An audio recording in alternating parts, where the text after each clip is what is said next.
What's going on, everyone? It's Rich Lux. Okay, James Charles is not taking accountability, evidently people are saying in the chat. So check this out. So James Charles did a interview. We talked about this yesterday. If you guys were here yesterday, we showed you this clip. Here we go. All right, so in the podcast / interview with Sophia with an F. First of all, I have so much to say about Sophia. I'm shocked, okay, but we'll get to that in a minute. So Jeffree Star has not chimed in on this situation. Normally, around this time, he would tweet something, but as of the time making this video, he has not. But here's what James Charles had to say. Roll it. I do want to bring up a quote from Cosmo. Yeah, go ahead. And it said, when I polled friends and colleagues about Charles, so this is from the writer. Yes. In the run-up to this day, the general consensus was that he had done something bad, but no one was clear on exactly what. Yeah. I think that's a very, very profound and important quote from the article. But what do you think they meant by that? I think that I grew up in a time on YouTube where we are used to sharing every single aspects of our lives. Mm-hmm. And, you know, ever since day one, I have made a lot of mistakes growing up. I've had a lot of great moments, a lot of bad moments, a lot of embarrassing moments, and that's all documented online. And, you know, as YouTubers, we didn't have publicists, we didn't have PR teams. When we did something bad, we were taught that the appropriate response is to get on camera and have an open and honest conversation with the people that gave us the platforms in the first place. Right. And although some of my apology things in the past have become memes or videos that people have laughed at, which I can understand why, I will say anytime that I've ever fucked up, I've gotten online and I've always been honest. I don't send cease and desist letters or stay silent or threaten legal action, which is what nowadays, you know, all PR teams have people do. Right. And I think that when I realized that I fucked up, like I had mentioned, I wanted to get online and have a conversation and apologize for what I did do, which is that when I was 21, I had conversations with two guys that told me they were 18. And after about an hour-long convo, I realized that they were lying and I blocked them, and that was it. One of the guys in the Cosmopolitan article that you mentioned literally admitted now years later that he did lie and that he wished he never did in the first place. Yeah. But I think that when that got posted, somebody will post a video that'll quickly get turned into a viral tweet, a TikTok little snippet, one little clip from here or there, or an Instagram story. And, you know, on social media, we all know that the most interesting or the most exaggerated or the craziest content is what's going to go viral. So I apologize for something that I did do and that I recognize was wrong, which was not checking IDs and not taking proper precautions with the people that I was having conversations with. And I will forever admit that and be embarrassed by that and own that. But it just got so twisted into all sorts of crazy words and accusations and stories that literally just did not happen. And I think that because I posted an apology, it turned into, oh, James Charles apologized for what was said in this tweet, or James Charles apologized for what was said in this video. But that's... Okay, so some people are saying that he is not taking accountability. It almost seemed like, and you know what? I'm going to say this, and I feel like people are going to screen record it. You know, who was that guy? There was this one guy who used to make drama videos, I think kind of ruined it for everybody in the sense of the James Charles and the allegations and the whatever. What was his name? Well, his name wasn't Def Noodles. Okay, Def Noodles, I mean, every day, so it was just like a new person came out about James Charles, a new person came out about James Charles, and some of those were just fake news, some of those were not true, but by doing that, in my opinion, you kind of poisoned the water well, and so it was kind of hard to decipher what was real and what was not, and it was so much of it that James Charles is just now like, oh, well, there were just so many rumors, and it's just hard to keep up, and I'm just whatever.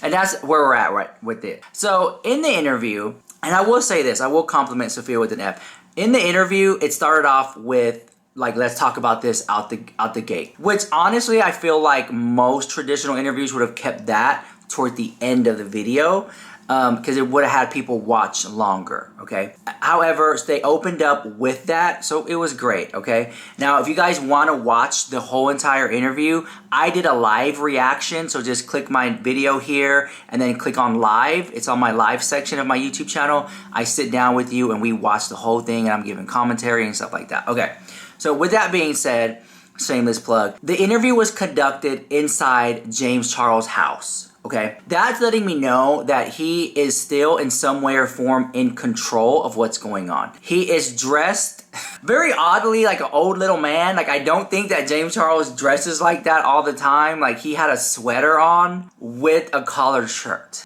button down. He wore a sweater with a button down collared shirt to this interview inside his own house. Like, that is not, I mean, come on. The James Charles that I know would have worn one of those shirts that are like cut and the headpiece and the cut and it's all the skin showing, but it's, you know, the shirt's cut up, whatever, and full makeup and glammed up. Like, it feels like he just rolled out of bed, put that out and sat down. But if you watch the interview from like a different perspective, right? That's his friend. Like this, I was asking myself, who is Sophia? So many people were saying, who is Sophia? Who wants to interview James Charles? Like, I mean, I would. So I need all the views I can get. But I'm just trying to say this. She didn't ask really good questions. And at some point during the interview, they started to like fight with each other over if their friendship was even like real. Like, that was interesting to watch, about going on a trip. And James was just like, oh no, we can't go on a trip together. And then she was like shook by that. Sorry, girl. You're not going to go on a trip with James Charles. It means he ain't going to pay for your way, honey. Sorry about it.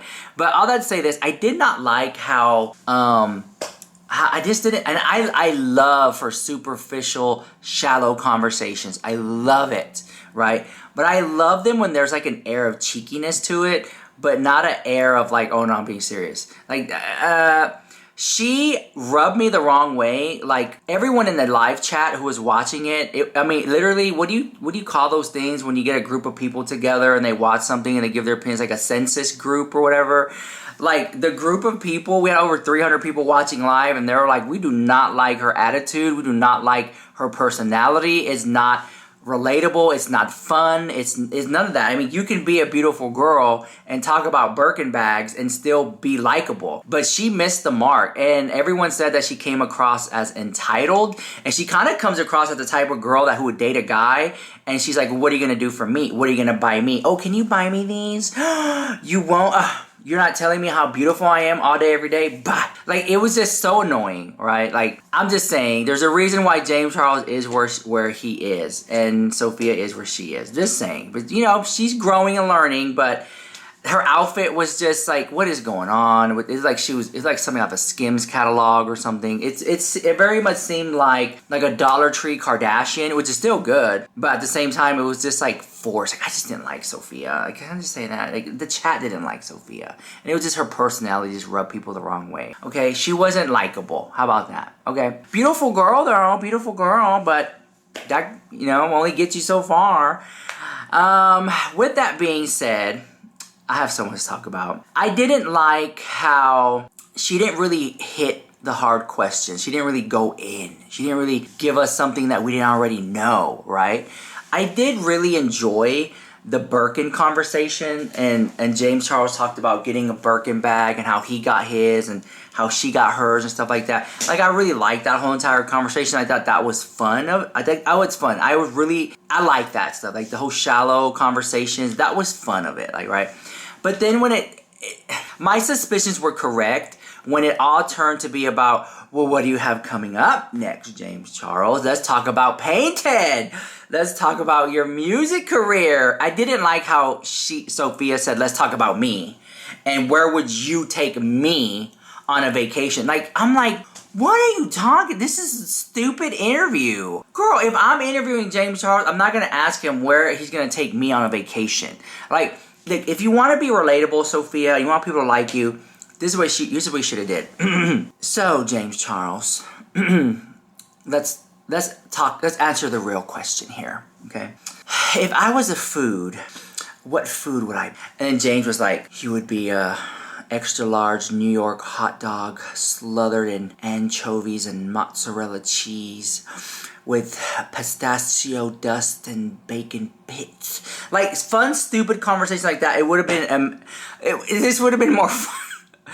James Charles, let me tell you what food you would be. Like, and he just make up something totally funny off the cuff. Like, it just missed the mark. Her interview, I wouldn't be surprised if James Charles told her what to say, because she had a little notepad. If you guys watched, she had a little notepad, so she knew what to say, girl. My suspicions were correct when it was like basically self-promotion for James Charles' music, and for James Charles' makeup line, Painted. In this interview, because this is I'm a really good judge of character, and I read between the lines, and I feel like I have the power of discernment. James Charles came across very business oriented. He was really smart when he talked about his brand Painted and how he's not reinventing the wheel.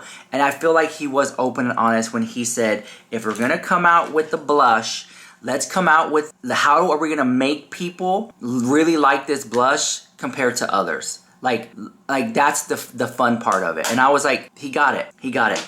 Everything we have out there, we already have 1,000 blushes, but how does a brand make you like their blush or think it's the best blush in the world compared to others, right? That's the game. He even said it's like fun, tricking people's minds, I think were his words, or if not, out of context. But something around lines of that. I was like, he gets it, right? He gets it. He's not reinventing the wheel here, right? So with that being said, I think James Charles really is a smart kid still. When he talked about relationships, I think that James Charles found out that when it comes to people, they're just wild cards. Yes, you can understand people's patterns and their behaviors, and you can, do things like that. But at the end of the day, people are people, and they are gonna like pizza one day and cheeseburgers the next day, and it's unpredictable at times, right? And if you really like somebody, patience is a virtue.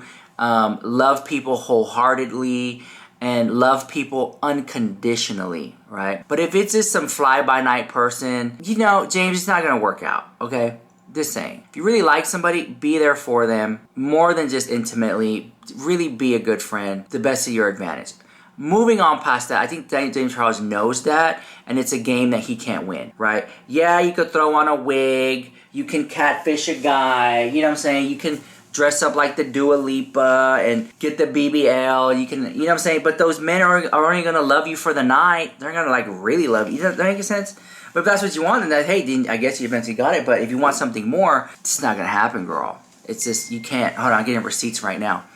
Tati Westbrook posted a video about her dog Puka dying. Such a sad video. I don't really want to watch it because, it's going to pull out the heartstrings, and I don't really want. But, all respects to Tati Westbrook and her doggy Puka that passed away a couple days ago. She just posted a video crying about it and just, grieving is what she was doing. So all that to say this, right? The interview on her part seemed very entitled. I think James kind of got frustrated with her. Like you can kind of tell. I mean, there were some parts where he was just kind of over it, and she didn't really pick up the social cues of that.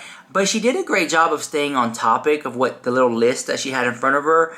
But I wouldn't be surprised if James already knew the questions. It kind of seemed like that. And honestly, it just seemed like two friends sitting down and having a conversation, and ultimately it's helping her out with views and clicks and growing her channel and interview skills.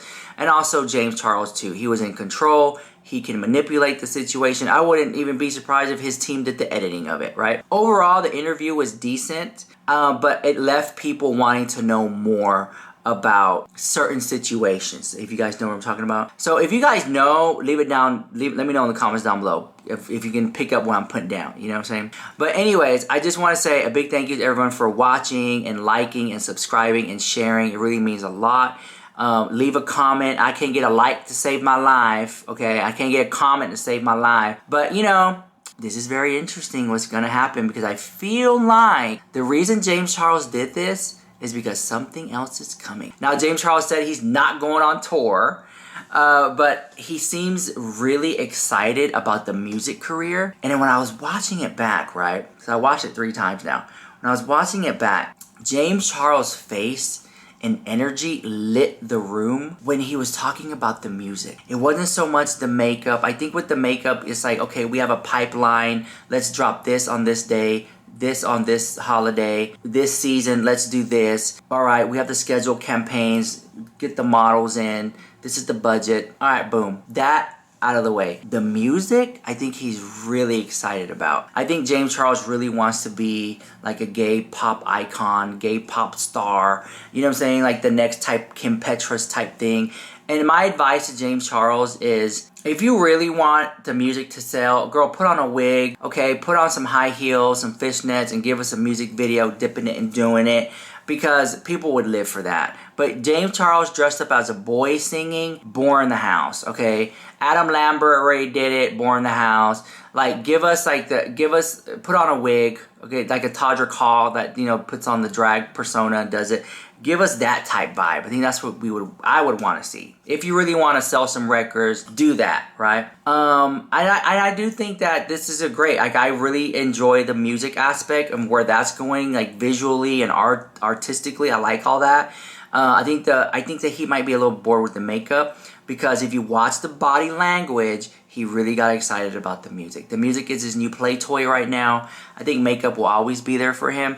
And I do like how James Charles touched upon, and he used the verbiage incubator, on how brands wanted to create a makeup line with him and incubate it. And he basically declined it and did it solo. I think it's smart, because that's what I guess Jaclyn Hill had did. With that, all that to say this, I think in my opinion it was Morphe who reached out to James Charles to like incubate the brand, and he was like, no, I'm okay, and he did it his own. I think him doing it on his own is great, you know. But anyways, let me know what you think about that drama in the comments down below. This is Rich Slush with the hottest celebrity news on YouTube. Mwah.